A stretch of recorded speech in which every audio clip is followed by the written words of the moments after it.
మహారాష్ట్రలోని మల్వన్ పట్టణంలో ఓ scrap shop యజమాని ఛాంపియన్స్ ట్రోఫీ 2025లో భాగంగా జరిగిన భారత్-పాకిస్తాన్ మ్యాచ్ సమయంలో కెప్టెన్ రోహిత్ శర్మ అవుట్ అయిన సమయంలో పాకిస్తాన్ జిందాబాద్ అని నినాదాలు చేసిన ఘటన తీవ్ర వివాదానికి దారితీసింది.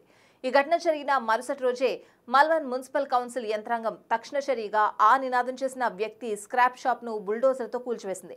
ఈ ఘటనకు సంబంధించిన దృశ్యాలను శివసేన నేత తన సోషల్ మీడియా అకౌంట్లో షేర్ చేస్తూ మల్వన్లో ఓ వలసదారు స్క్రాప్ వ్యాపారి భారత వ్యతిరేక నినాదాలు చేశాడని, అతని మల్వన్ నుండి బహిష్కరించడమే కాకుండా అతని వ్యాపారాన్ని తక్షణమే ధ్వంసం చేశామని చెప్పుకొచ్చాడు. ఈ చర్యలో సహకరించిన మల్వన్ మున్సిపల్ కౌన్సిల్, పోలీస్ యంత్రాంగానికి ధన్యవాదాలు అంటూ పోస్ట్ చేశారు. ఈ ఘటనకు సంబంధించిన వీడియోలు ప్రస్తుతం సోషల్ మీడియాలో వైరల్ అవుతున్నాయి. ఈ వీడియోలో బుల్డోజర్తో స్క్రాప్ షాప్ను కూల్చివేస్తున్న దృశ్యాలు కనిపిస్తున్నాయి.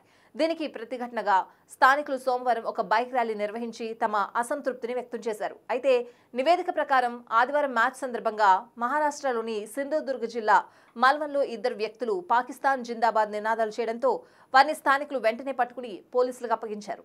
ఈ ఘటనతో మల్వన్లో ఉద్రిక్త వాతావరణం నెలకొంది. పోలీసులు శాంతి భద్రతలు కాపాడేందుకు రంగంలోకి దిగారు. ఈ ఘటనపై ఇంకా దర్యాప్తు కొనసాగుతోంది.